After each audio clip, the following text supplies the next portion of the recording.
Hi, welcome everybody to the new iteration, the next iteration of Breaking Down the Fight Card. For those of you who are looking for Fight Card Live, which is every Thursday at 4 p.m., they're not on this week, but tune in next week. But you'll have to deal with us for today. So I'm Carlo Matos, the professor, and here's my partner, Carlos Rosado. We're going to be talking about UFC Fight Night. A lot of very interesting fights. Particularly, I want to start with the main event where we have our very own Fight Card's very own, Chicago's very own Curtis Blaydes going up against Alexander Drago Volkov.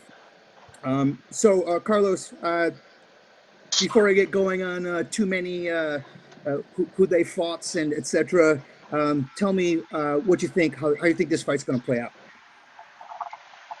Well, I think that it's going to be a striking match, obviously, but I think anytime that Curtis wants to take this thing to the ground, he's going to probably get that chance.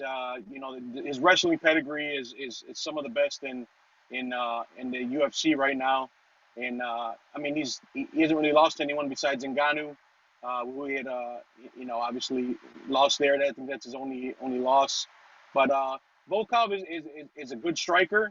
Um, Blaydes is a heavy favorite as far as betting wise. I think he's now minus 330. Yeah, So as that of tells you, yesterday, he was minus 225, but that might have changed by now. yeah. So he is a heavy favorite, and I think it's going to be a fun match. What do you think about the breakdown? Yeah, I mean, I think the odds makers have this one correct with Curtis um, being the favored fighter here because this matchup is actually not super good for Alexander Volkov. If Curtis is wise, he'll go back and look at the title match that Volkov had way back in Bellator with Minakov. And this was some time ago. Volkov was the champ, and Minakov was undefeated. I think Minakov only has one loss, and they had the title fight. And Minakov's a sambo guy, and Volkov has a karate background and some pretty good jujitsu as well.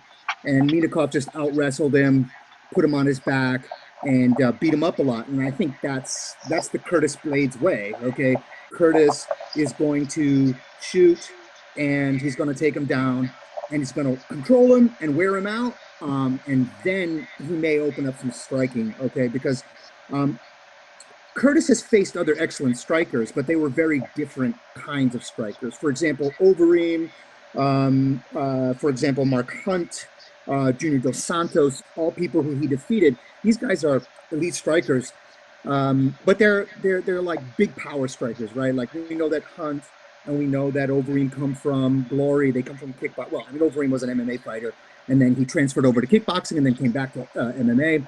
These are big punchers. Now, Volkov is not a big puncher. Now I know that's a relative term in the heavyweight division, but he's not known for like one punch knockout power. But he is a high volume puncher, and not in the sense of like a Nick Diaz, like throwing barrages of combinations type. He's more like a sniper, but he's got a pretty high work rate, one of the highest in the heavyweight division. And I think if you stay at range with him, he's going to pepper you all night long, particularly with that long jab and with that front leg. He's very sneaky with the front leg because he has a karate background. And so he doesn't do a Muay Thai switch. He just lifts that leg up. He's 6'7", right? And it's just in your face before you have a chance to see it. So if he can keep Curtis at range, he could win, but I don't think he's going to be able to. I think Curtis is going to keep shooting. He's going to shoot, shoot, shoot. Junior Dos Santos stuffed every shot that Curtis did in the first round. That didn't stop him from continuing to shoot, eventually catching JDS. He's going to do the same thing. And because I don't know, Volkov's takedown defense is not as good as JDS's. He tends to accept the guard.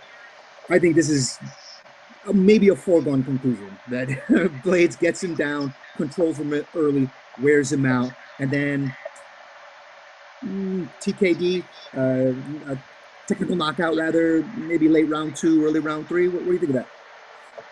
Yeah, I think that's possible. I think that Volkov might try to use the legs, but obviously we all know, you know, using that against a wrestler is not a good thing.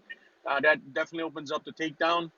And so I'd have to agree. I just looked, and the odds actually are minus 400 now, so they're Oh wow! significantly higher. Oh wow! So Okay. so people are really hammering.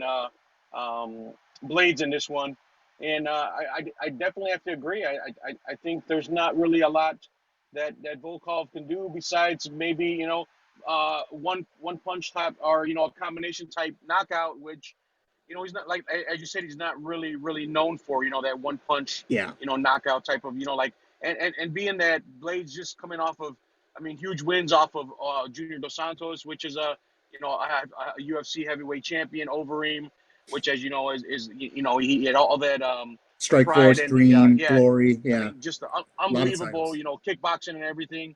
And I just don't see how Volkov can get it done. I'd have to definitely go towards Blaydes in this one. I mean, Volkov obviously is working on his takedown defense, right? That's what he's probably doing in the gym, has been doing in the gym for weeks. The question is, for somebody who's kind of used to kind of like when he's taken down, sort of accepting the guard, and he's got jujitsu, so I don't think he's worried, but it's not worked for him in MMA. He tends to lose fights that way. And the other thing is what parts of their careers are these two guys, right? One of the things that I found interesting about a lot of the fights is that the matchups are very, very interesting in that they found people like either in like exactly the same moment or people like literally on opposite ends of the spectrum.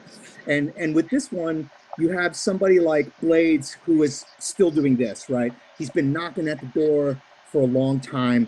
Like you said, he only has two losses, both of them to Ngannou, and the first one was controversial. The second one was emphatic. But you look at Alexander Volkov, he's 31-7, right? So he's got a lot more experience. That's a good record, right? 31-7 is nothing to sneeze at. But Volkov's won the last 8 of the last 10, so he's still winning. But is he peaked already and coming the other way? I don't know. Curtis is certainly doing this, okay? And there's a couple of other fights like that where I saw the same thing, where it's like you have this, fighter who has been knocking on the door for a long time, and we're not sure if they're on the way down or not against a younger, hungrier opponent. So, I mean, you look at Volkov, he KO'd Verdum, he KO'd Struve.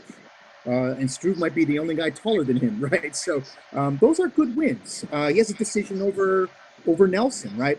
But all of those guys are going to strike with you, right? Verdum likes his Muay Thai.